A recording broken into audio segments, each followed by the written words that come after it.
The 2 weeks before I came down here, 3 days in a row, a different person came up to me from the year before looking to buy a house and still had my card, and they watch every day. You are watching the 10-4 at R4 podcast, recorded live at RE/MAX R4 2020 from the MGM Grand Hotel and Casino in Las Vegas.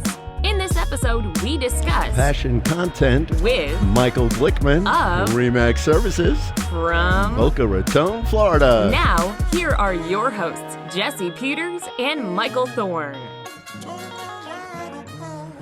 Welcome to the 10-4 at R4 podcast. I am Michael Thorne of RE/MAX Lifestyles Realty in Langley, BC, and my co-host is Jesse Peters with RE/MAX Executives from Winnipeg, Manitoba, Canada. Now our guest. I already said to him off the air, if there's one thing he's bringing to this podcast, it's a podcasty voice. Michael Glickman. You've got the podcastiest voice we've had so far. I said I've been called a lot of things. The first-time podcastiest. And we're going to be talking with you, and we got to jump right into it. It's a 10-minute podcast. We don't have time to chat, and I could chat with you all day about stuff. But we want to talk about creating content around something you're passionate about. And when you're passionate about, you can do something with a lot more consistency. And one thing that we talked about a lot at the video summit this year, everyone sort of touched on, was consistency. Give me an idea of how consistent, before we even tell people what you do with your passion content, how consistent have you been with the content you put out?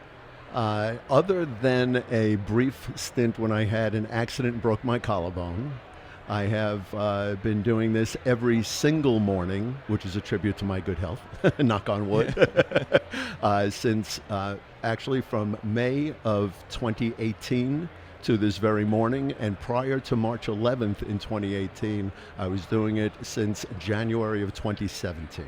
So really, in the last 3 years, you've taken just like a week off. Pretty much. Every day. And it is remarkable content around something that seems to fit into your life.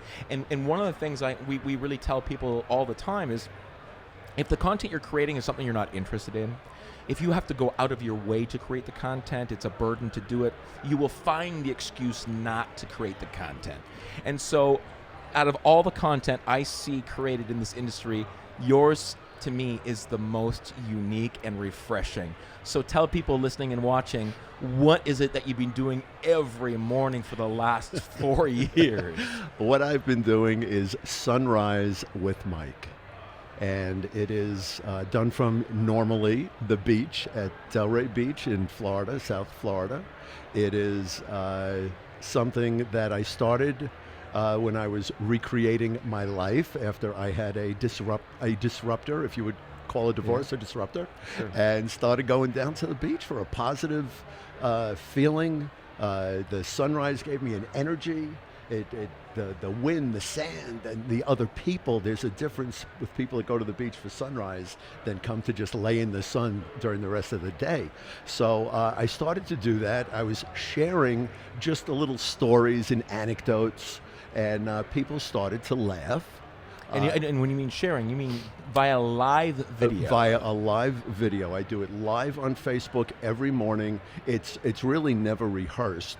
I don't really plan ahead. Sometimes the night before I have an idea of what the topic's going to be, but the old expression, life gets in the way. Sure. Something happens and it triggers a different thought. And usually that's something that happens is pretty magical or on point for that moment. Absolutely. An example is yesterday. I had something planned, but in listening to Les Brown and some of the other sessions that we went to, the idea of actually getting started, being persistent in what you do, really took over. And one of the last quotes in this morning's message was, is it one day or day one? You decide. We just finished up with Amy Somerville. I don't know what order these will go out. We talked with Daniel Bertelsson yesterday, and we really harped on authenticity. One of the things you do in your sunrise, now I don't get to watch live because it's like 3:30 in the morning for me. I get the notifications from Mike, because that's the beautiful thing about the Facebook Lives, we'll say, right? Is if you're you have the opportunity to be notified Yeah. when events come in or people that they follow, they post things. And I have Michael's sunrise. I get the notifications that pop up because I'm usually up around the same time with my kids.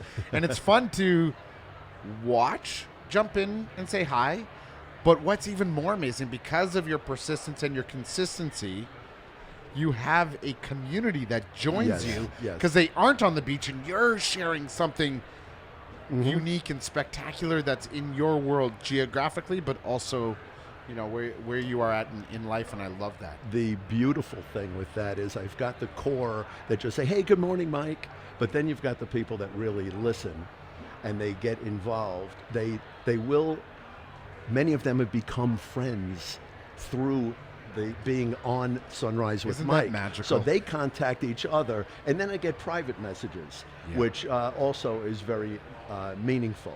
The positive message, and this is why I think it's worked for me, is no one's waiting for my real estate commercial.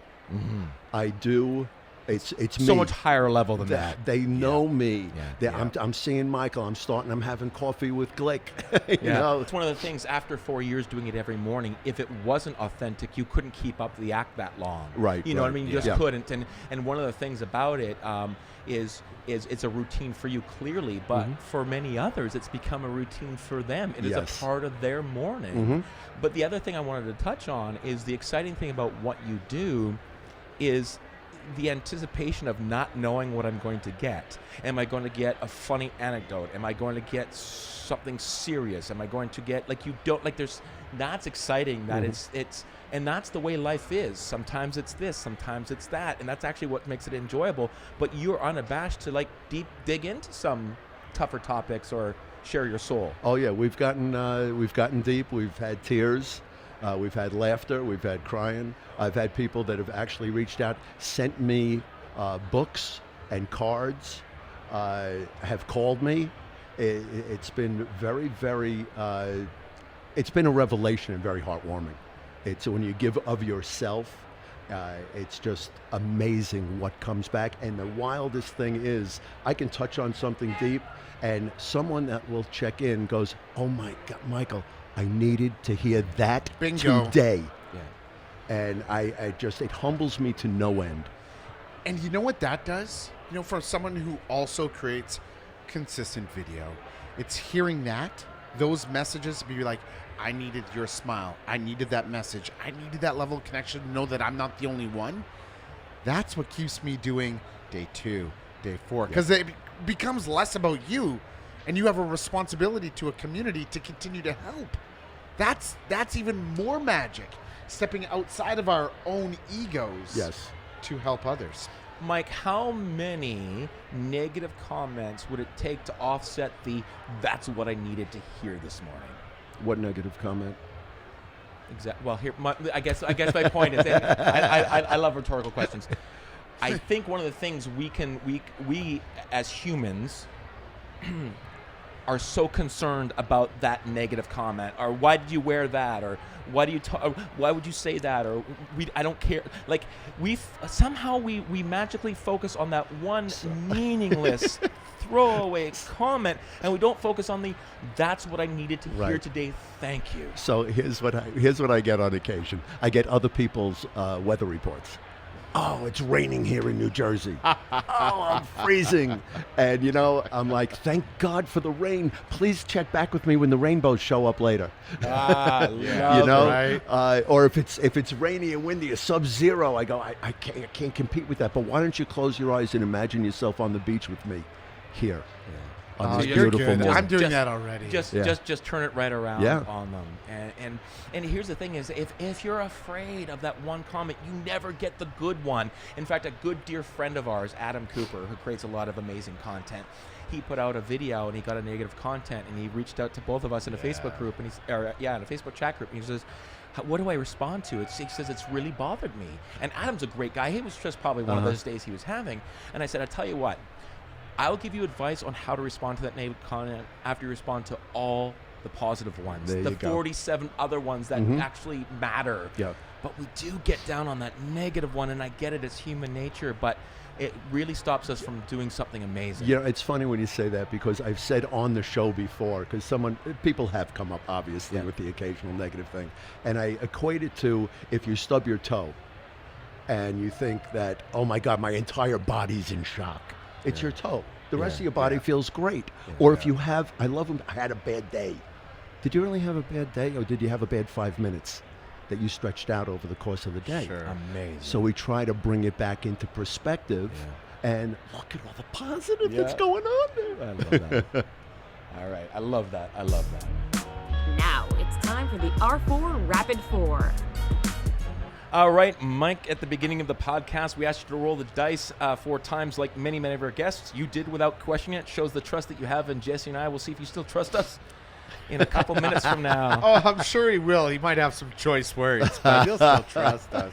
In Jesse's hands, he holds 10 nonsensical, silly questions. The roll of the dice determined which 4 you'll be asked here on the 10-4 podcast. His first roll, Jesse, was number 1. Would you rather have noisy neighbors or nosy neighbors? I'd rather have noisy neighbors. I think noisy neighbors are going to be a little more fun. I love all the answers. My man. You must be making noise about something. I love I that. got an opportunity to maybe have that party. I wasn't going to have it my There's place. that experience. See, Lyndon. he was just talking about how you can turn something around and find the positive on it. Boom, right there. Obviously, they're having a good time. Clearly. Number 3. What is the weirdest thing you have seen in someone else's home? What is this show rated? Well, we'll determine that afterwards. We edit it. Okay. You say it. Well, so I'm showing this property, and a guy forgot to tell me that his brother-in-law was staying in the guest room. And we were showing, and knocked on the door, rang the bell, nobody, so we went in. And when I went to show the second room, I don't know exactly what position they were in.